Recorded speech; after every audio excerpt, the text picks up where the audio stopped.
Filipenses capítulo 3, versículo 1 até o versículo 11. Está escrito assim: para terminar, meus irmãos, sejam alegres por estarem unidos com o Senhor. Não me aborreço de escrever, repetindo o que já escrevi. Pois isso contribuirá para a segurança de vocês. Cuidado com os que fazem coisas más. Esses cachorros que insistem em cortar o corpo, porque os que receberam a verdadeira circuncisão fomos nós e não eles. Nós adoramos a Deus por meio do seu Espírito e nos alegramos na vida que temos em união com Cristo.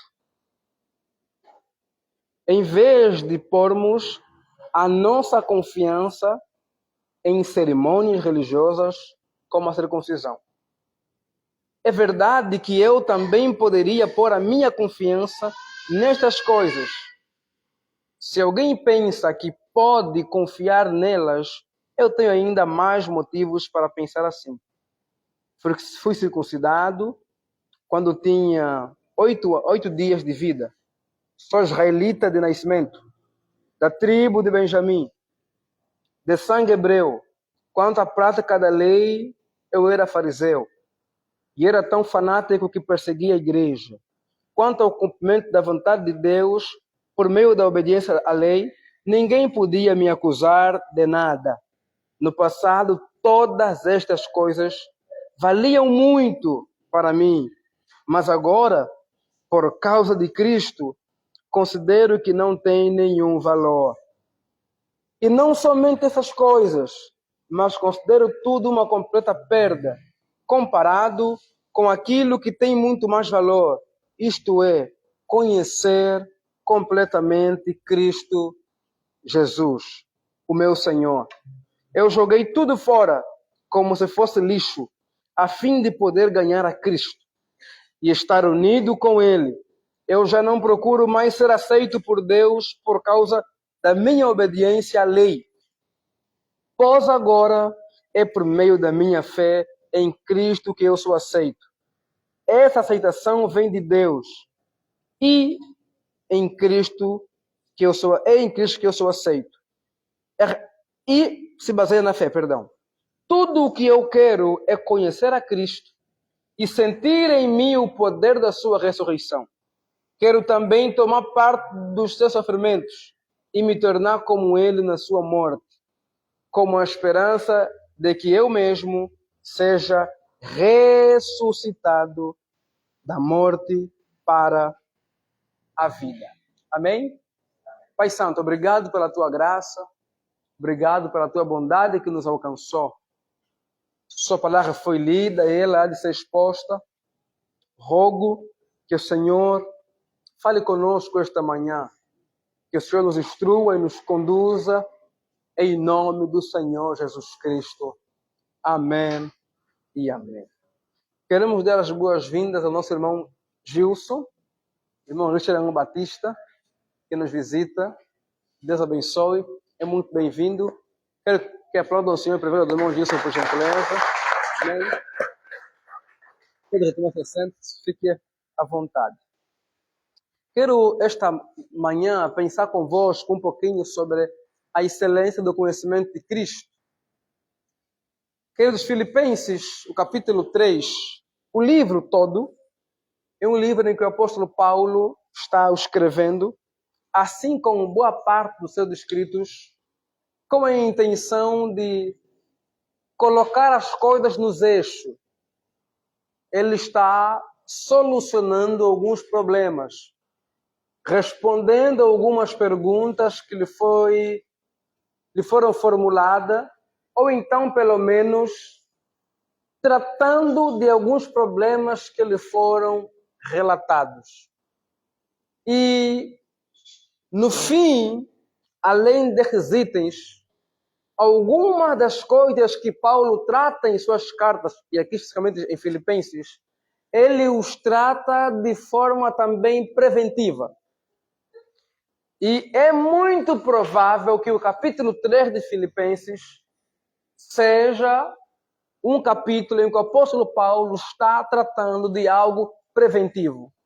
Porque Paulo está, do capítulo 3 de Filipenses, do versículo 1 até o versículo 11, na verdade, poderíamos pensar até o versículo de número 21, Paulo está ou tratando de um problema que já existia naquele contexto, ou tratando de um problema que poderia acontecer. Qual problema?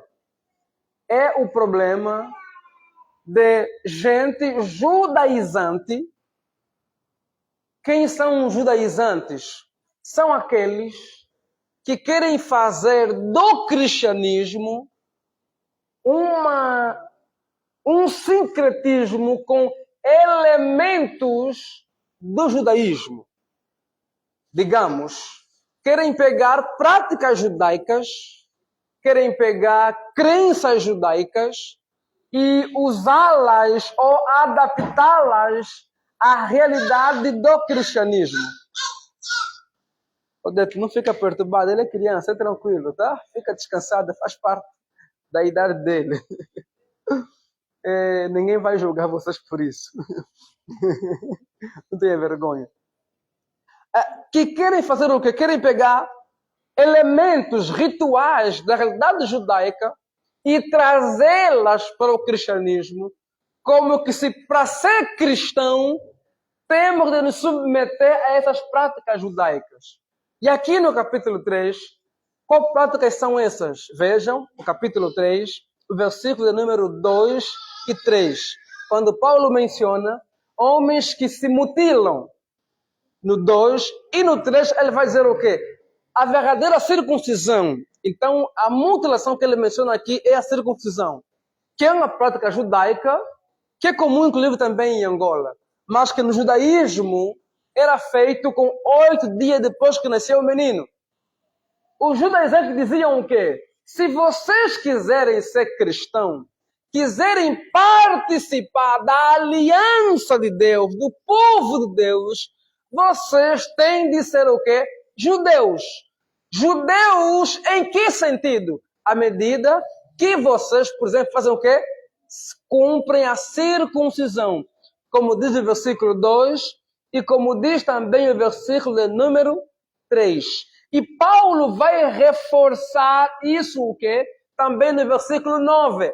Mostrando que não, nós pertencemos a Cristo, não porque estamos obedecendo ritos judaicos, mas por causa da fé em Cristo Jesus. Então, é comum no cristianismo primitivo aparecer o quê? Esse movimento. Algo que ocorre, por exemplo, também em Gálatas. Gálatas, capítulo 3. Paulo diz aos Gálatas: "Ó insensato Gálatas, como vocês deixaram tão depressa, tão rapidamente, o evangelho que aprenderam e se entregaram a coisas que não deveriam." E qual era a coisa? As questões dos judaizantes. E lá em Gálatas, a coisa é mais ampliada. Não é só circuncisão, é também o quê? Outros elementos daquilo que é chamado como obras da lei. O que seriam obras da lei? Pelo menos 4 coisas. Cumprir os 10 mandamentos, observar o sábado, observar mandamentos dietéticos que têm a ver com comida e a circuncisão. E aqui vem aquela pergunta, pastor, isso que Paulo está aqui a alertar a igreja, até cuidado em Filipe, tem a ver com o quê? Já era uma realidade na igreja, e então Paulo está a escrever para combater isso, ou é uma possível advertência sobre algo que pode acontecer? Essa é a discussão teológica sobre o capítulo 3 de Filipenses. Se já existia em Filipe o que é esse movimento de judaizantes que queriam fazer com que os cristãos se submetessem à circuncisão, ou se é apenas um alerta sobre o quê? sobre os itinerantes, que eram judaizantes e que passavam nas igrejas e em algum momento também iriam passar na igreja de Filipe. É fundamental também dizer que esses judaizantes não eram necessariamente judeus. Por exemplo, em Filipe havia uma comunidade judaica muito pequena. Portanto, a possibilidade de serem judeus é muito pequena. Eram o quê? Na verdade, eram cristãos que eram simpatizantes do quê? Do judaísmo, em termos de sincronia entre cristianismo e judaísmo, como que se o cristianismo fosse o quê? Não se desligasse do judaísmo. Olha, ao olhar para esse texto e pensar nos nossos dias, a gente vê o quê? Como é muito parecido. Os nossos dias também são dias de muita judaização do cristianismo. Só que em outros termos, não mais na ideia de que é obrigatório circuncidar-se, é obrigatório guardar o sábado, é obrigatório, por exemplo, observar leis dietéticas. Mas em que sentido? No sentido de que você encontra em alguns lugares do cristianismo dos nossos dias o que? A Arca da Aliança. Você encontra em alguns lugares do nosso contexto angolano e não só o que? Por exemplo, pastores orando com talite, que é aquele negócio dos judeus para a oração. Você encontra pastores tentando fazer coisas que voltam para aquilo que é a realidade judaica. Portanto, a judaização do cristianismo no contexto primitivo era uma realidade e hoje também é uma realidade. Então, Paulo alerta contra isso. E o que Paulo está a alertar? Que essas pessoas estão errando à medida que eles não entenderam o cristianismo. Por quê? Porque, Paulo, se eles entendessem o cristianismo, eles não se apegariam a isso como se fossem verdadeiros cristãos, porque são circuncidados. Então, Paulo vai começar no versículo de número 3 até o versículo de número 8 a falar de si mesmo. O quanto, olha, se ser judeu, ser circuncidado, me daria o direito de dizer que eu sou cristão e, portanto, espiritual e, portanto, melhor do que outros, eu vos diria, eu, Paulo, seria daqueles que tinha razão de sobra para se gabar. Porque sabe quem eu sou? Eu sou israelita, diz Paulo. Circuncidado ao 8º dia, diz mais Paulo. Da tribo de Benjamim, diz mais Paulo. Pertencente aos fariseus. E segundo a lei, eu era quem? Zeloso. Tão zeloso ou fanático, tão fanático, que por causa da lei, por causa do judaísmo, eu persegui a igreja. E sim, o fariseu tinha na cabeça dele o quê? A ideia de proteger a religião judaica da impureza. Então, como é que eles protegeriam? É ensinando a palavra e, se preciso for, matar em nome da não mistura, da não confusão com a verdadeira religião judaica. Então, Paulo, eu fui zeloso, tão zeloso, que eu persegui os cristãos. E diz Paulo, e isso me conferia, sabe o quê? Honra. Isso me conferia prestígio. Versículo 6 e 7. Isso era para mim uma questão, sabe de quê? De elogio. Quem me visse agir dedicadamente, zelosamente, como um judeu, me elogiaria no contexto do judaísmo. E então, no versículo 8, ele vai dizer, não, no 7, mas estas todas coisas que me dariam prestígio no contexto judaico, que fariam de mim alguém respeitado, alguém elogiado, alguém com consideração por aquilo que fez, diz Paulo, eu o considero como sendo lixo. eu considero como sendo esterco. Eu considero como coisa sem valor algum. E a pergunta é, sem valor algum, por que, Paulo? Diante do quê? Do que ele vai começar agora a mostrar a partir do versículo de número 8. 8, 9 e 10.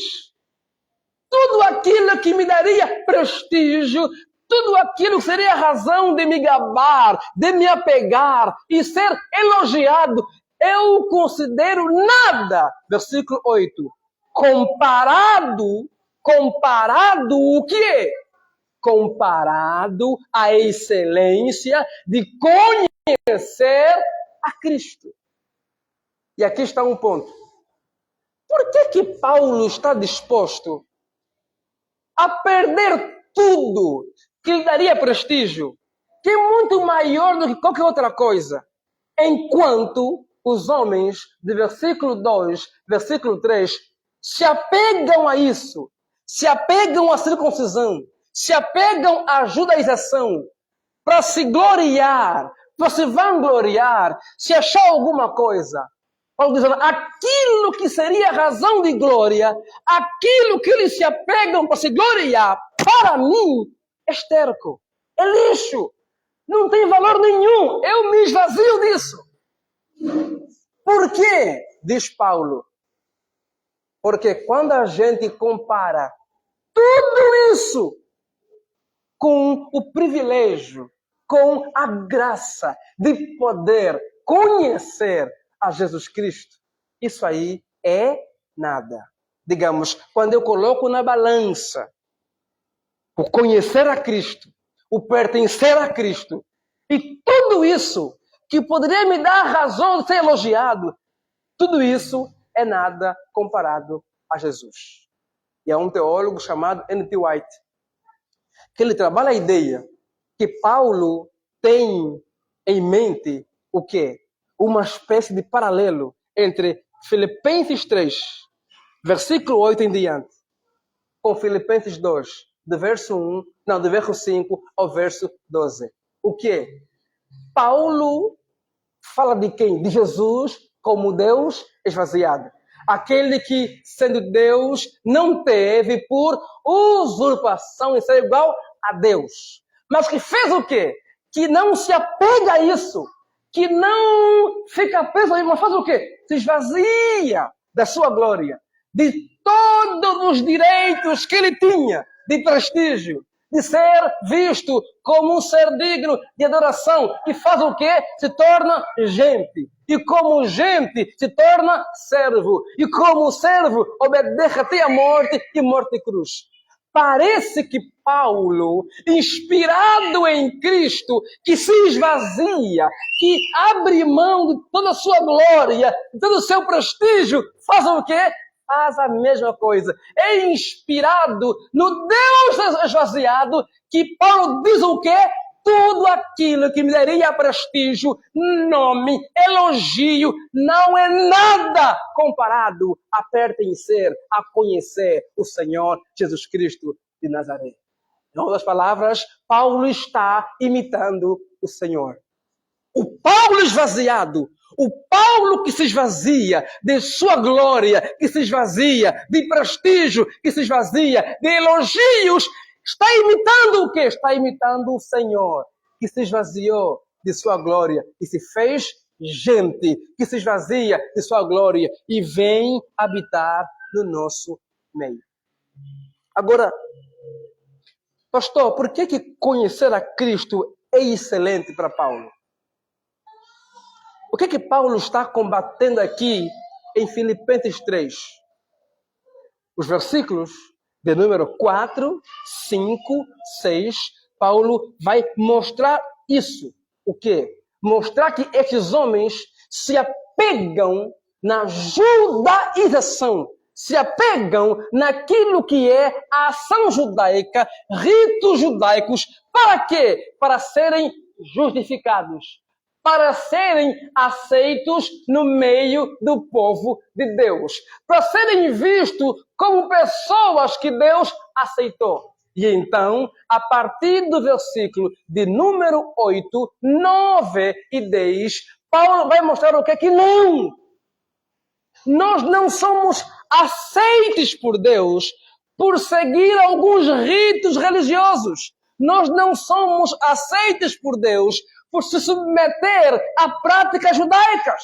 Então vem Paulo, mas somos aceites por Deus como? No versículo 9, ele vai dizer, Deus nos aceita por meio de Cristo Jesus, por meio da fé em Cristo Jesus. Não por meio da minha obediência. Não porque eu obedeço à circuncisão, obedeço à lei passada. Mas por quem? Por causa de Cristo e da minha fé no Senhor Jesus Cristo. Portanto, conhecer a Cristo é excelente. Por quê? Porque conhecendo a Cristo, a gente conhecerá a suficiência do Cristo. Como? Se Deus, para nos aceitar, dependesse do quanto nós podemos servir, fazer, obedecer, cumprir, permita que eles digam, como diz o brasileiro, nós estávamos lascados. Se para Deus nos aceitar dependesse do quanto conseguimos obedecer, ser fiel, ser gente que segue as leis, nós seríamos completamente rejeitados. Por quê? Porque nem mesmo a nossa obediência é perfeita. Nem mesmo a nossa bondade é perfeita. Vocês me ouvirão falar muito sobre isso. Nós somos competentes em fazer coisas do céu com o coração do inferno. O que isso quer dizer? Nós somos competentes em fazer coisas virtuosas movidos por coisas desvirtuosas. Nós somos competentes até mesmo fazendo coisas boas movidos com um coração desviado, motivado em outras coisas, como inveja, como ser famoso, como colher alguma coisa. A igreja é o lugar que a gente faz com algumas coisas assim. Não, eu vou ofertar, para quê? Para Deus me dar de novo. A motivação é o que eu vou receber. Ou não, eu vou ajudar hoje, porque amanhã eu não vou precisar. A motivação não é o amor, é o quê? É também me ajudarem. É uma prevenção. Então, eu não estou pensando no outro. Estou pensando em quem? Em mim mesmo. Não, amanhã também eu vou. Então, o que move não é o outro. É quem? Sou eu. Então, se dependêssemos de cumprir a lei para ser aceitos por Deus, sabe como é que seria a nossa vida? Meu Deus, Deus me rejeitou. Por quê? Quando eu obedeço, Deus me agradei. Quando eu desobedeço, meu Deus, e agora o Senhor, quando eu acerto, oh Senhor, acertei, Ele me ama. Quando eu não consigo acertar, e agora? Não, vem aquela instabilidade, porque nós somos inconstantes. Então, Paulo diz, não, eu não sou aceito por Deus porque eu faço alguma coisa. Deus me aceita única e exclusivamente por causa de Cristo, por causa da fé em Cristo Jesus. Portanto, Deus nos aceita trazendo para o nosso dia, não pelo quanto dizimamos, não pelo quanto oramos, não pelo quanto jejuamos, não pelo quanto somos gente boa, somos bons. Deus nos aceita, não pelos ritos que fizemos. Olha, eu fui à igreja todos os domingos de 2025. Deus me aceita por isso. Não.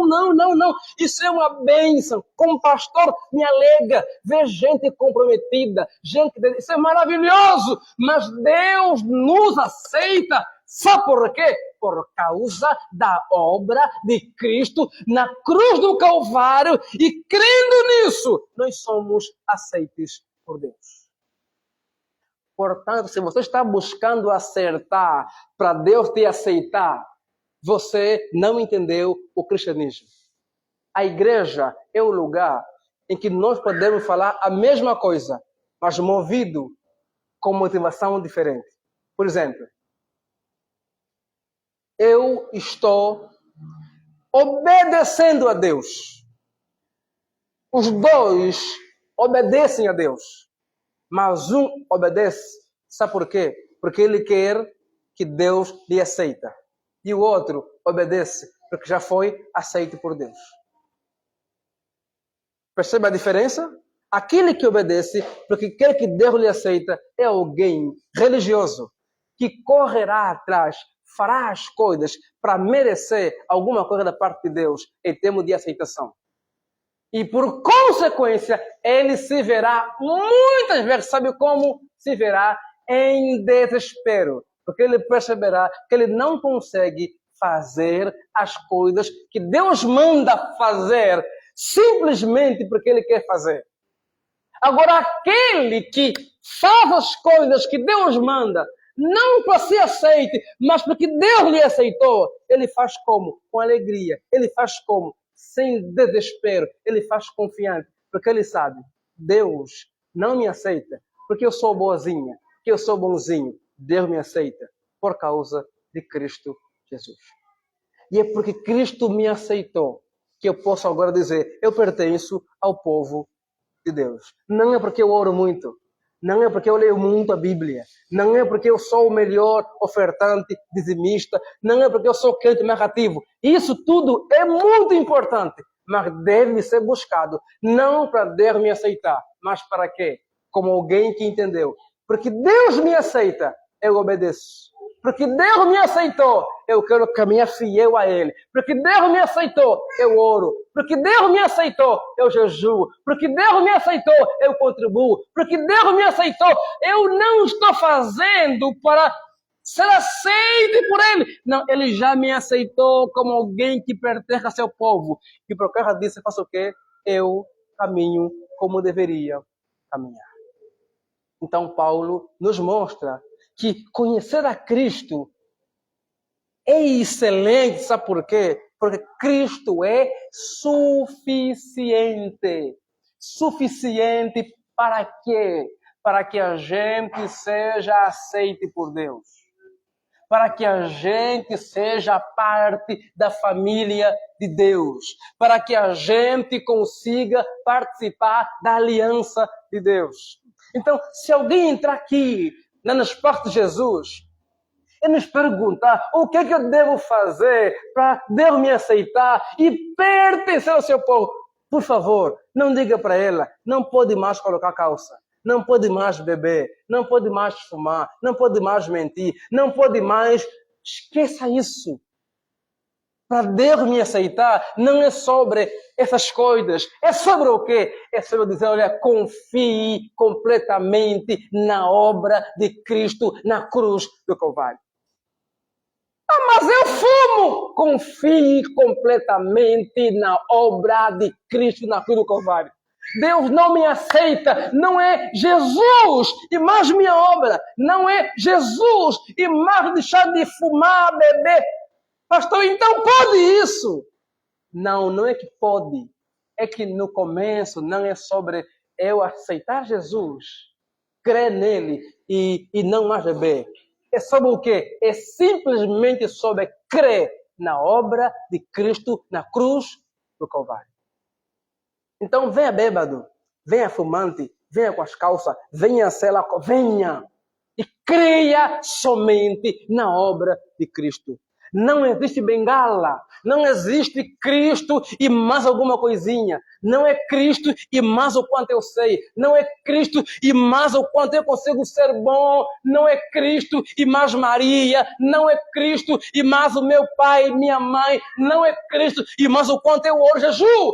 É somente Cristo. É somente a obra de Cristo na cruz do Calvário. O que é que faz Deus olhar para nós e se alegrar em nós, nos incluir na sua família? É somente a morte de Cristo na cruz do Calvário. Ah, mas e o deixar de beber? O deixar de beber depois.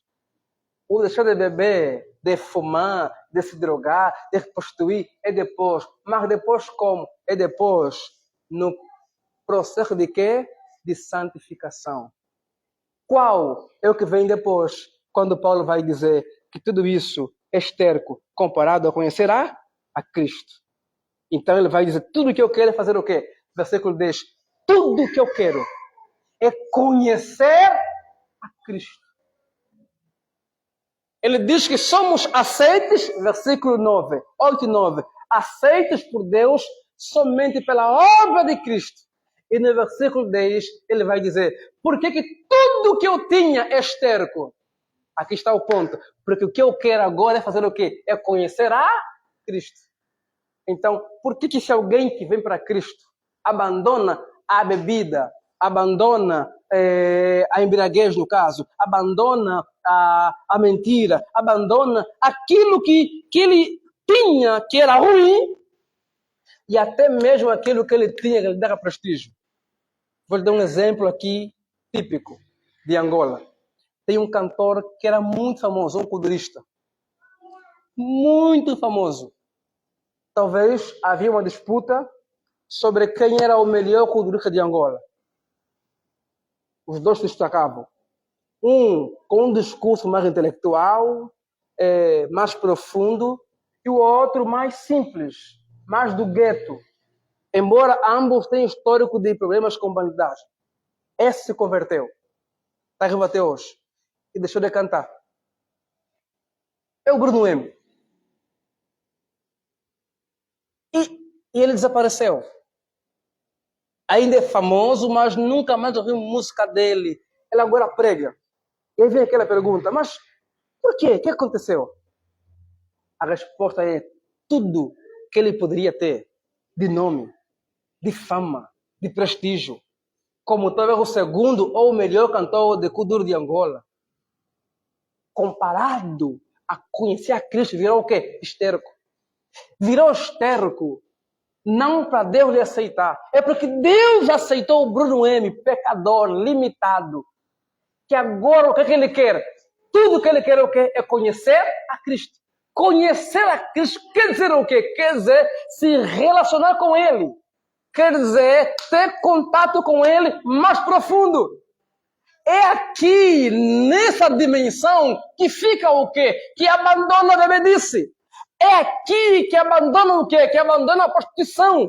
É aqui que abandona o quê? Que abandona aquilo que não tem nenhum valor. Diante do quê? Diante da possibilidade de poder conhecer profundamente, intimamente, em comunhão, em relacionamento com quem? Com Cristo. Então, tudo que eu quero é conhecer a Cristo. E aqui entra um ponto fundamental. Essa deve ser a busca de todo cristão. Depois que ele entende que Deus lhe aceitou, depois que ele entende que Deus olha para ele como seu filho, como parte do seu povo, não porque ele é bom, não porque ele fez alguma coisa, não, mas simplesmente por causa de Cristo. O que é que ela agora deve fazer? Ela agora deve fazer o quê? Se comprometer em querer conhecer a quem? A Cristo. O que você quer? O que você busca? O que você anseia? A resposta é: o meu anseio, a minha busca é o quê? É querer conhecer a Jesus Cristo. E o que Paulo está aqui a construir? Paulo está a construir aquilo que, infelizmente, se perde muitas vezes. O que é? A ideia de tentarmos comparar Cristo com alguma coisa. Tentamos comparar Cristo em algum item. Então, as igrejas se veem falando do quê? Não, nós não podemos só falar de Jesus. Nós temos que encontrar alguma coisa. Tem que ter alguma coisa que fica mais atrativa para as pessoas. Então, se busca tanta articulação para um monte de assunto. Então a gente fala de prosperidade, a gente fala de dinheiro, a gente fala de coach, autoajuda, e Paulo diz que não. Quando o indivíduo entendeu que ele foi aceito por Deus, a sua primazia, o seu anseio, a sua maior ambição, aquilo que ele mais deve anseiar, não pode ser nada mais e menos que quem? Conhecer ao Senhor Jesus Cristo. Portanto, 2026 está a chegar. Nós temos ali mais uns 6 dias, talvez. 6 dias, não, 4 dias, né? 4 dias. Eu quero, como pastor, dizer a vocês: sonhem, lutem para conseguir uma boa casa, lutem para conseguir ter a vossa família dignidade. Isso é o básico que se pode fazer, alguma dignidade. Lutem para conseguir um bom trabalho, se formar, ambicionem buscar algumas coisas na vida. Não tem pecado nenhum nisso, mas nunca esqueçam, a maior ambição do cristão não é ter uma grande casa, não é ter um grande carro, não é ter... não. A maior ambição do cristão é o quê? É conhecer cada vez mais a Cristo Jesus. É querer conhecê-lo. E conhecê-lo como? Em intimidade. Como? Em obediência. Como? Em relacionamento. O cristão deve ser o indivíduo que está estudando, trabalhando, casou, fez as coisas, está buscando a vida normal como todo mundo. Mas se alguém lhe perguntar qual é a tua maior ambição, ele não se humilha. Não. A minha ambição qual é? É conhecer a Cristo Jesus mais e mais. É isso que me move. Mas e casa? Sim, casa é uma bênção. A pergunta é: o que é casa comparado a conhecer a Cristo? Não, mas é virar famoso. O que é virar famoso comparado a conhecer a Cristo? Não, mas e conseguir viajar o mundo? O que é viajar o mundo comparado a ter os olhos abertos e conseguir ver quem Cristo é, sua glória, sua beleza, seu amor, nada é comparável a Cristo. Portanto, o meu alvo, a minha missão, diz Paulo, o que Paulo quer, tudo o que eu quero é conhecer a Cristo, é me relacionar com Cristo, é caminhar com Cristo. E Paulo vai dizer algo: e sentir em mim o poder da sua ressurreição. Sabe isso quer dizer o quê? É conhecê-lo, quer dizer me relacionar com Ele, e eu agora experimento o quê? O resultado da ação de Cristo, que é a ressurreição. Resumindo, é ressuscitar. É experimentar uma espécie de quê? Permita a expressão, ele é um pouquinho mais teológica. Experimentar uma espécie de cristotopia. O que é cristotopia? A ideia de utopia é o quê? É algo que a gente almeja e não experimenta. Não vamos chegar lá. A ideia de cristopia é qual? É a ideia de que, olha, ser como Cristo. Nós sabemos que aqui não seremos perfeitos como Cristo.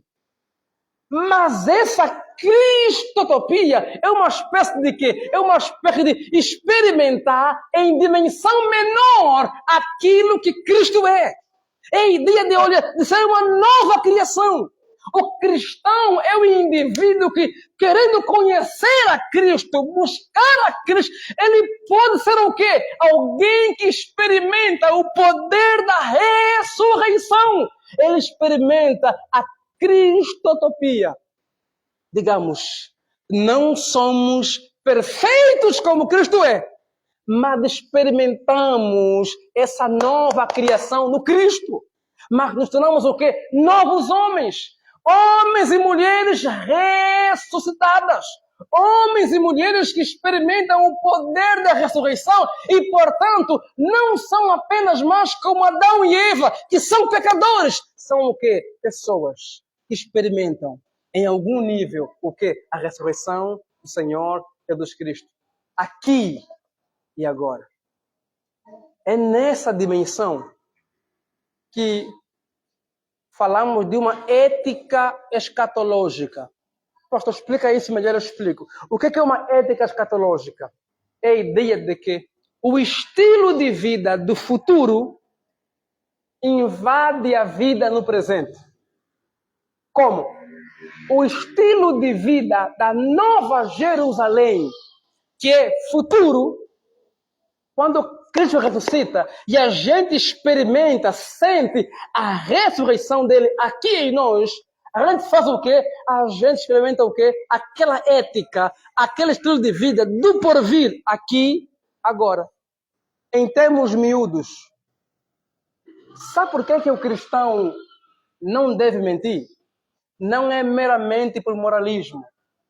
É por causa dessa ética escatológica. Digamos, é porque ele experimentou algo do futuro e o estilo de vida dele do futuro é qual? É não mentir. Então, não mentir não é só porque é mero moralismo. Não, é porque o que eu experimentei do poder da ressurreição de Cristo me transformou em alguém que o seu estilo de vida qual é? Não tem a ver com a mentira.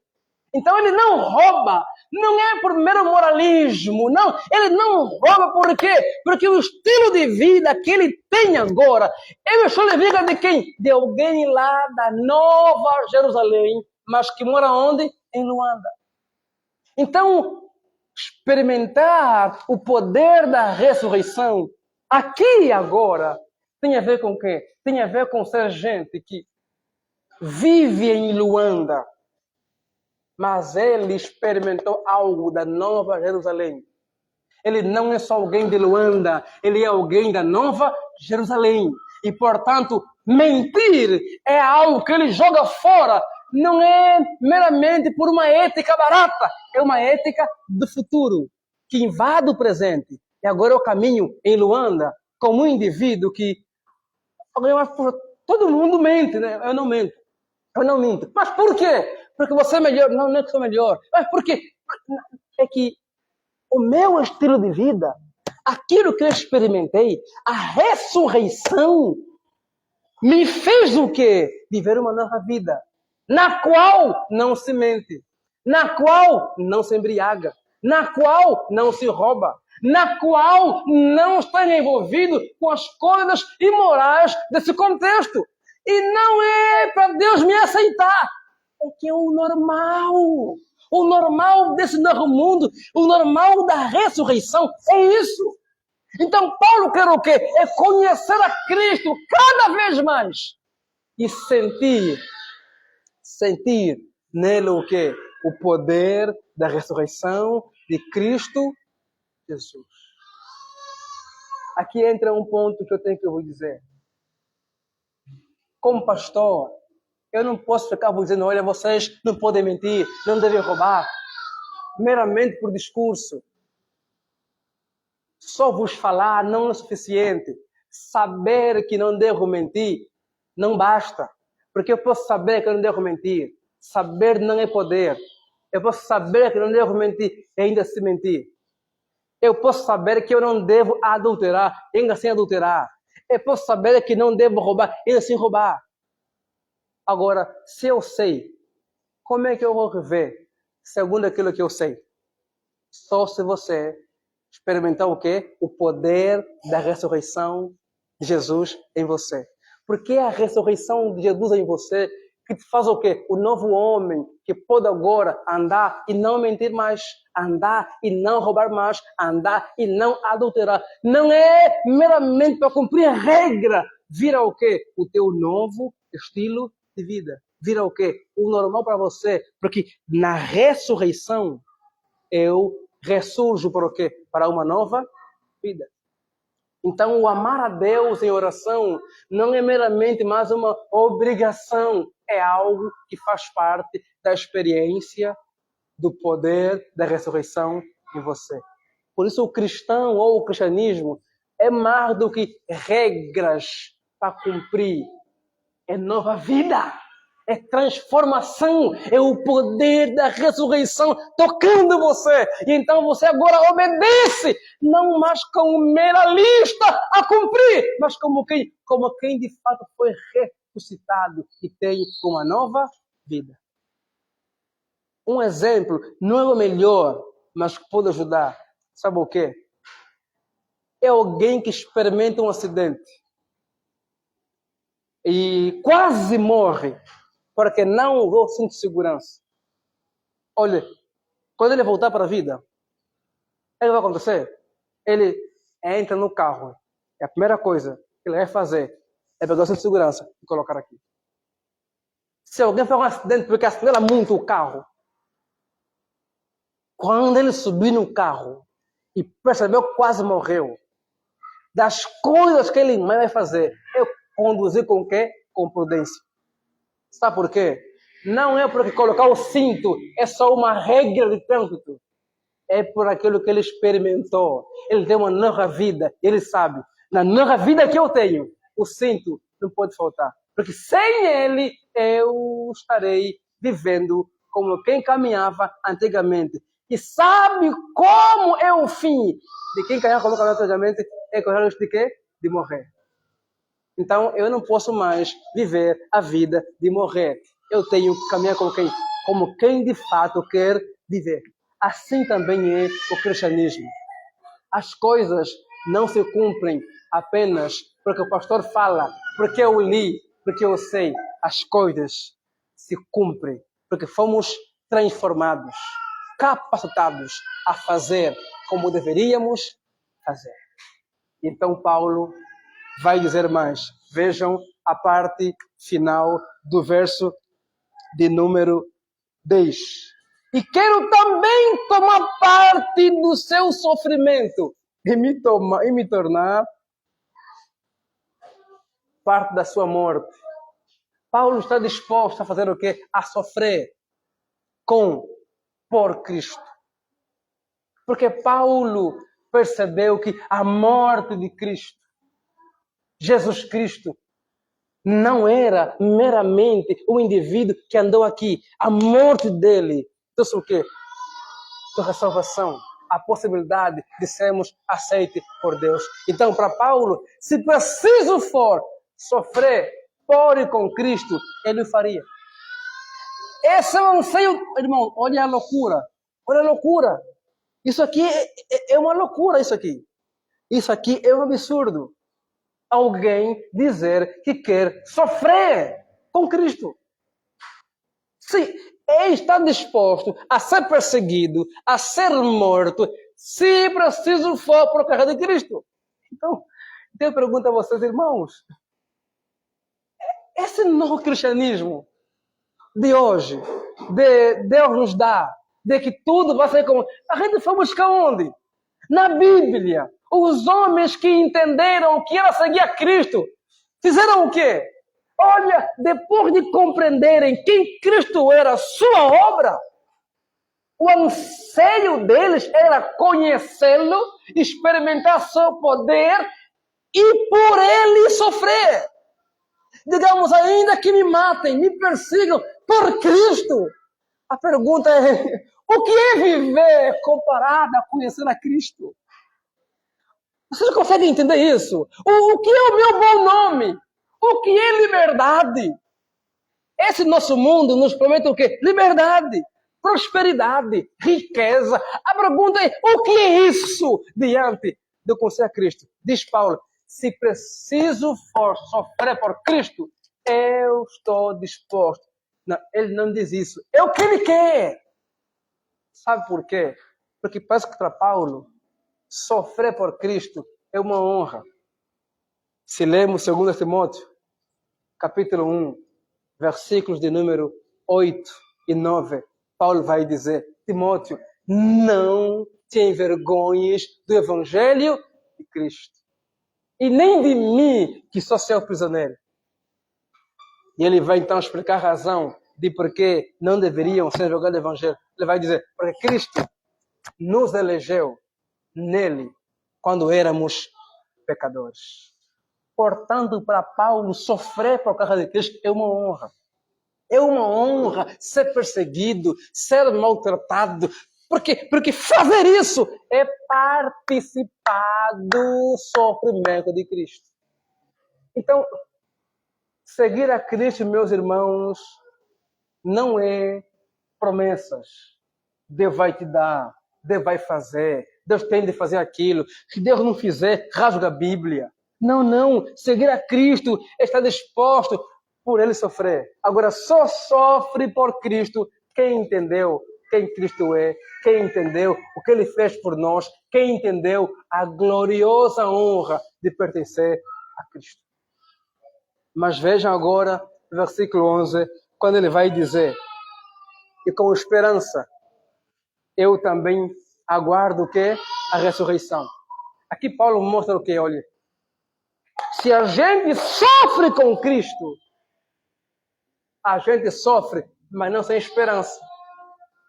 Se a gente padece com Cristo, a gente padece, mas não em desespero, como se fosse o fim de tudo. Não. A gente que passa pelo sofrimento por Cristo experimentará o quê? A ressurreição. Aqui a ressurreição não é mais aquele mencionado no versículo 9. É o quê? É a ressurreição futura. Tem a ver com o quê? É a ressurreição do último dia. É a ressurreição de, ainda que eu morra aqui e agora, naquele último dia, eu farei o quê? Eu ressuscitarei. Assim como ele ressurgiu, eu também ressuscitarei.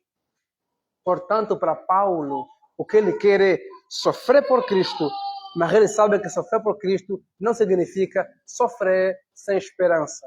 Aqueles que com Cristo sofrem, com Cristo também reinam. Aqueles que com Cristo morrem, com ele também ressuscitam. Ele fala isso em 2 Timóteo, no capítulo 2, versículo 9 até o 12. Se com Cristo sofremos, com ele também reinaremos. Se com Cristo morremos, com ele também ressuscita. Então, o que eu quero? O que eu quero é ressuscitar com ele. Eu sei que eu morrerei fisicamente, mas ao morrer aqui, eu fecho os olhos para o tempo e os abrirei para a eternidade. Naquele dia, com o Senhor, ressuscitaremos. É por causa disso que o cristão, em meio à morte, em meio a dificuldades, em meio a complicações, ele tem esperança. Entendam, meus irmãos, a crença na ressurreição não é uma fuga da realidade. Não é dizer, Jesus, vem logo, está tão difícil aqui, não aguento mais a luta. Não é sobre isso. Não é fugir às lutas. A crença na ressurreição, sabe a ver com o quê? Tem a ver com enfrentar as lutas com esperança. Dizendo, tem luta aqui, tem complicação aqui, mas a história não termina com a morte.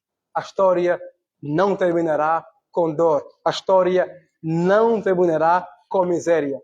Assim como Cristo ressuscitou, eu creio que nós também ressuscitaremos. Então, portanto, ainda que o hoje seja de choro, nós podemos crer no amanhã, porque Jesus ressuscitou e nós também ressuscitaremos.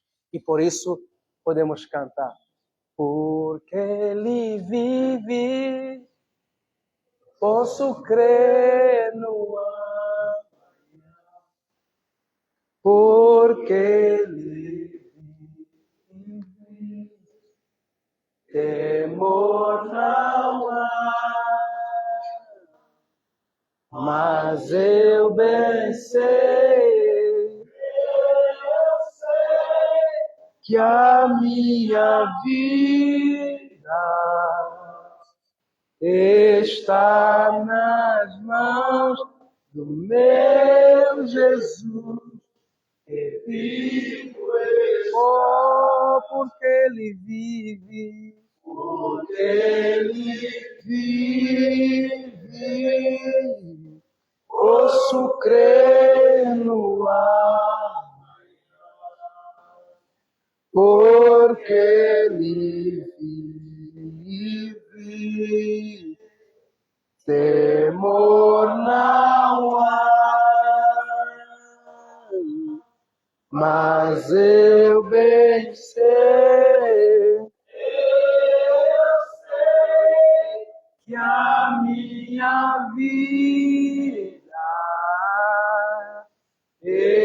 está nas mãos do meu Jesus, que vivo está. Então, para Paulo, experimentar somente por causa de Cristo não significa que a história terminará com sofrimento, mas ele crê piedosamente que, ainda que ele sofra, ele passará da morte para a vida na ressurreição de Cristo Jesus. A excelência de conhecer a Cristo está na sua suficiência para a salvação e aceitação. Está na glória de conhecer sua beleza, seu poder, e podemos participar da ressurreição aqui e agora. Está na beleza e na glória de podermos um dia, ainda que mortos, reviver, ainda que mortos, ressuscitar e poder dizer, como disse Cristo, quem crê em mim, ainda que morto, ressuscitará. Amém? Se coloque em pé, por gentileza, em nome de Jesus. Por isso, esta manhã, eu quero convocá-los e convidá-los a pensar no quanto, às vezes, nós não percebemos, mas temos trocado Jesus por doutrinas que não deveriam. E não a doutrina comparável à de Cristo.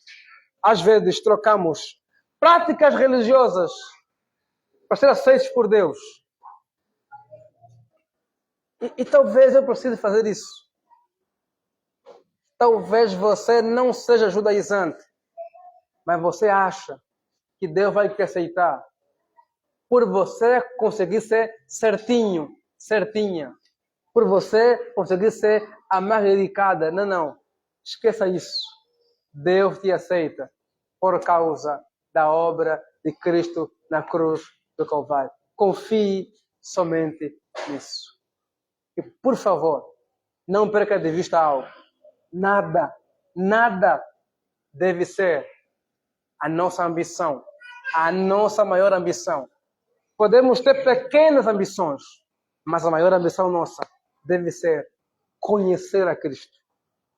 Conhecer a Cristo.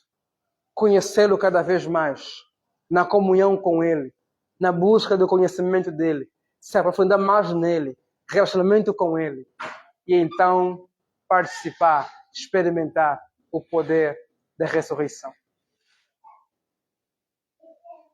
Deus enviou seu Filho amado para me salvar e perdoar. Na cruz morrer por meus pecados, mas ressurgiu e vivo com o Pai.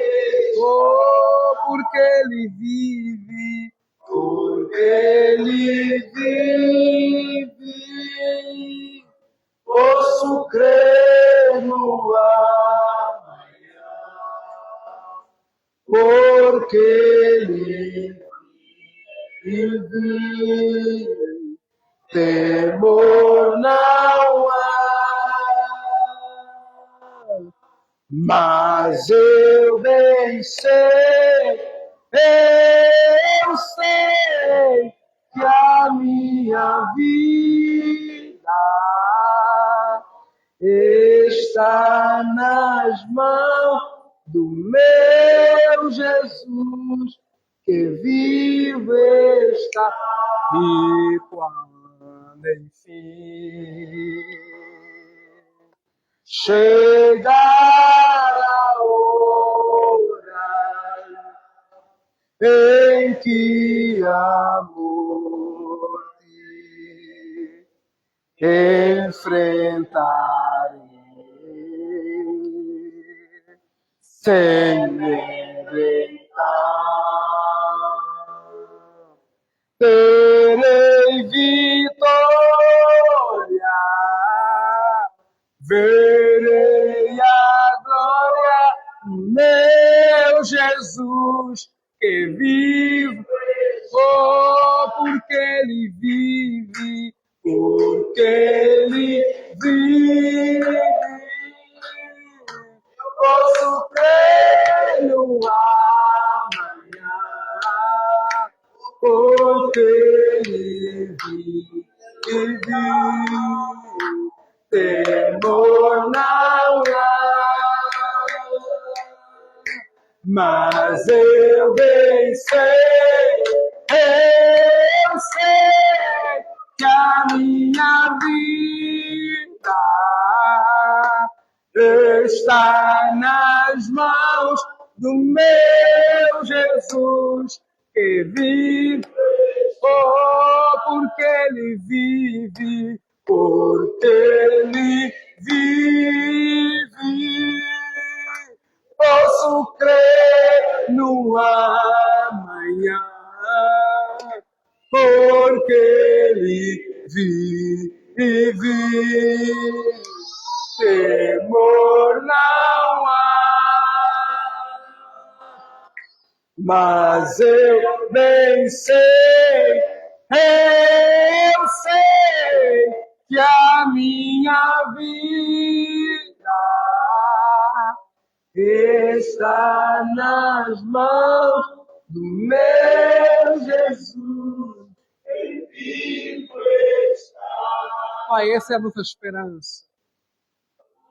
Não temos dúvidas que serão desafios por aqui, mas a convicção que incendeia os nossos corações é a verdade de que o Senhor ressuscitou. E assim como o Senhor ressuscitou, ainda que soframos, ainda que morramos, como diz Paulo, passaremos da morte para a vida. Passaremos da morte para a vida, para a ressurreição. Assim como o túmulo está vazio, naquele grande dia, os mortos ouvirão a sua voz e também ressuscitarão, porque o Senhor foi e é a primícia, o primeiro daqueles que também ressuscitarão.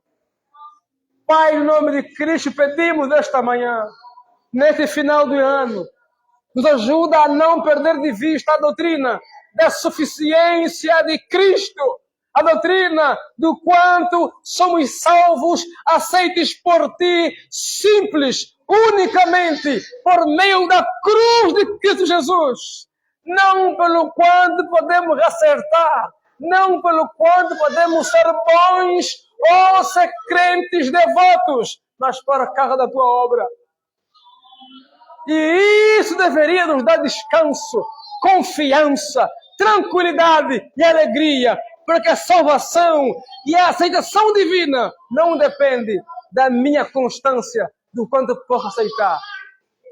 Oh Deus, nós somos homens que têm ambições. Tem aqui mulheres que ambicionam formar-se, formar família, ter filhos, ter carros, casas, viajar. Mas, ó Pai, que essas sejam as ambições menores da sua vida. E entendam que nada do que possamos ambicionar e anseiar, de prestígio, de nome, de honra, chegará aos pés de poder conhecê-lo cada vez mais. De poder ter os olhos abertos para ver quão santo, quão belo, quão amável, quão extraordinário Tu és. Abra os nossos olhos para isso, para ver o Senhor. Abra o nosso entendimento para isso, Pai, para compreender o quanto nada é comparável, nada é igualável, nada se compara a Ti. E, portanto, não há sonho maior do que poder conhecer-Te cada vez mais, cada dia mais, na intimidade, na comunhão, na proximidade. Que 2026, Senhor, seja um ano de dedicação a buscar, a conhecer a Ti cada vez mais, de buscar, a conhecer a Ti cada dia, à medida que lemos, à medida que convivemos, à medida que oramos, à medida que aprendemos, que estamos buscando conhecer mais na profundidade do Senhor, à medida que buscamos conhecer a Ti, e prossigamos em conhecer a Ti. Ó Pai, nos leva a entender que seguir a Ti não é sobre ter, não é sobre ganhar coisas, não é sobre ganhar posses, não é sobre conquistar coisas materiais. Tudo isso faz parte da vida. Tudo isso é muito bem-vindo. Tudo isso a gente consegue com trabalho e cremos que o Senhor também abençoa. Mas nos leva a entender, Senhor, que mais do que tudo isso, nós estamos aqui para caminhar como o Senhor caminha. E se preciso for, participar dos teus sofrimentos, mas não sem esperança, mas não sem a garantia de que ainda que morramos, passaremos da morte para a vida. Abençoa-nos, ó Pai, com a bênção de Te conhecer cada vez mais. Abençoa-nos, ó Pai, com a bênção dos olhos abertos para enxergar quão amável Tu és, quão belo Tu és, quão santo Tu és, quão incomparável Tu és, quão indispensável Tu és, quão inigualável Tu és.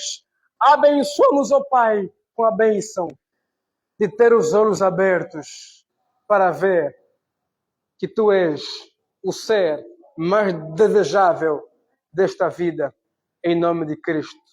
Nos dê, Senhor, um final do ano abençoado, na Tua presença, em comunhão com os nossos, para louvor do Teu nome, nós pedimos, em nome de Jesus.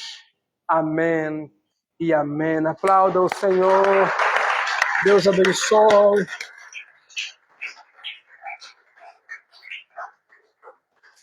Mais uma vez,